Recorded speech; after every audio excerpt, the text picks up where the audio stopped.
কাঁচা আম পুড়িয়ে যাওয়ার আগে বানিয়ে নিতে পারেন। খুবই সহজ, খুবই মজাদার একটি আমের ঝুরি আচার। এটা রোদে দেওয়া ঝামেলা নেই, শুধু একবার বানিয়ে সংরক্ষণ করতে পারবেন 1 বছর মতো। আসসালামু আলাইকুম everyone, welcome back to my channel. আজকে আপনার জন্য নিয়ে আসছি আমের ঝুরি আচার।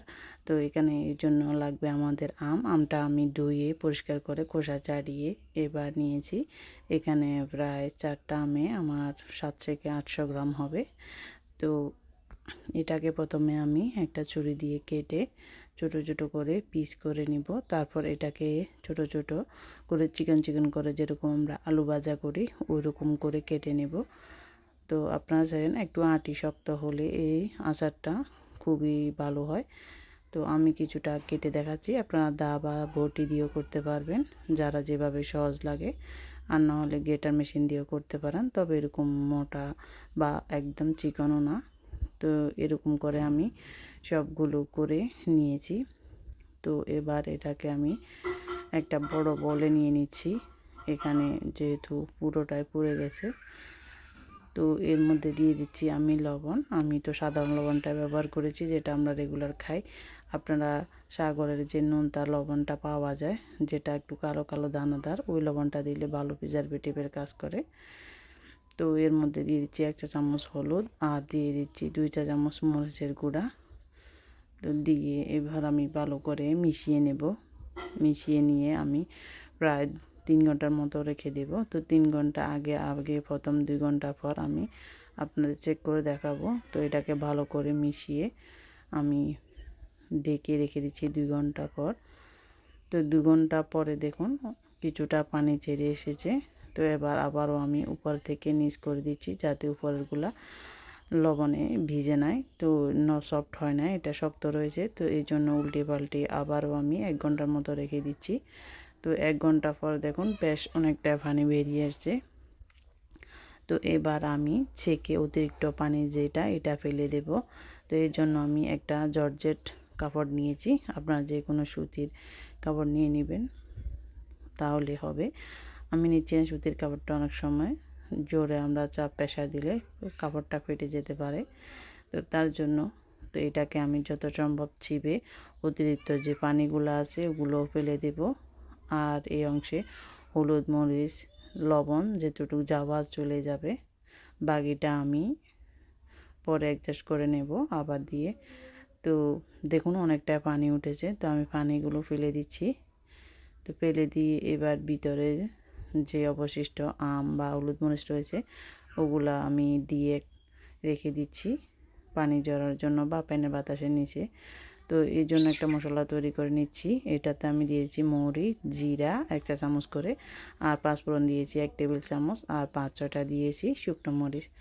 তো আমি এবার এটা কড়াইটা ভালো করে গরম করে এটাকে নেড়ে চেড়ে চুলাটা অফ করে দিয়ে এটাকে চুলার উপর বসিয়ে আমি সামান্য নেড়ে চেড়ে দিচ্ছি, যাতে পাইপেনের তাপে এগুলো একটু কালার হয় এবং মুসমুস হয়, সুন্দর একটা ফ্লেভার হয়।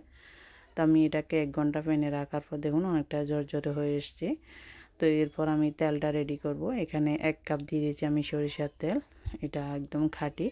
খাঁটি চিনার উপায় হলো আমরা যে কোনো জিনিস দেওয়ার পর দেখবেন অনেকটা ফেনা ফেনা হয়ে উঠে আসবে। তো কিছুটা আমি ভালো করে গরম করে নিয়েছি। এবার এখানে দিয়ে দিচ্ছি 2টা রসুন। এখানে আস্ত 2টা রসুন আমি কুচি করে নিয়েছি, আপনারা থেতো করে দিতে পারবেন, তাহলে ভালো একটা ফ্লেভার পাবেন।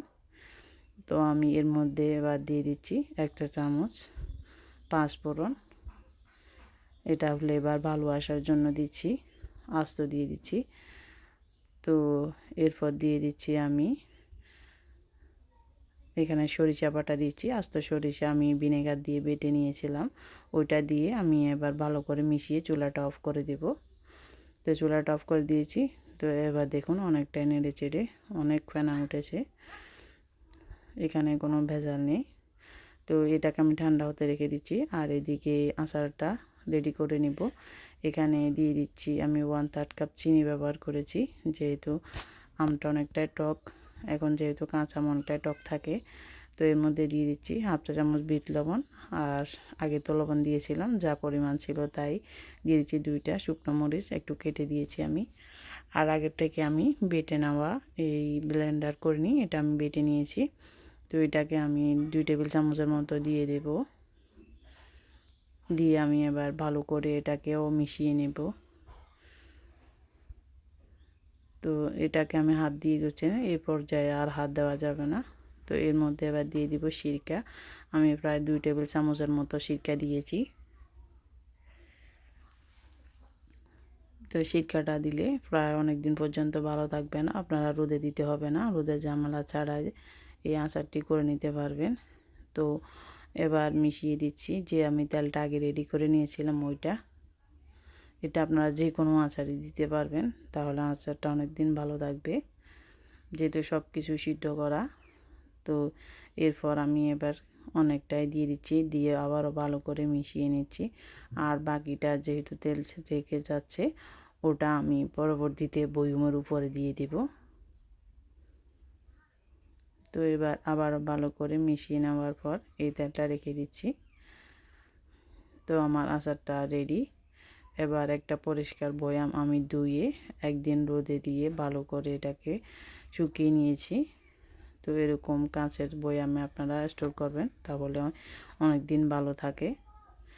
এই আচারটা কিন্তু রোদে দিতে হবে না, আপনারা এভাবে রেখে দিতে পারবেন নর্মাল টেম্পারেচারে রেখে। এক বছর ভাত, রুটি, পরোটা বা খিচুড়ির সাথে অসাধারণ লাগবে। কাঁচা আমের স্বাদ পেতে এই আচারটি অবশ্য বাসায় ট্রাই করবেন, দেখবেন আপনাদের কেমন লাগে। আপনি এখনও খেতে পারবেন, খুবই মজাদার খেতে, কিন্তু আপনি যখন 2 থেকে 3 মাস পরেও খাবেন একই টেস্ট পাবেন। একবার হলো বাসায় ট্রাই করবেন, আশা করি আপনাদের ভালো লাগবে। ভালো লাগলে চ্যানেলটি সাবস্ক্রাইব করে দিবেন, লাইক এবং শেয়ার করবেন ফ্রেন্ডস এবং ফ্যামিলির সাথে। আর বেল আইকনটি অন করে রাখবেন আমার ভিডিওর নোটিফিকেশান সবার আগে পাওয়ার জন্য। আজ এই পর্যন্ত, ভালো থাকুন, সুস্থ থাকুন, আল্লাহ হাফেজ।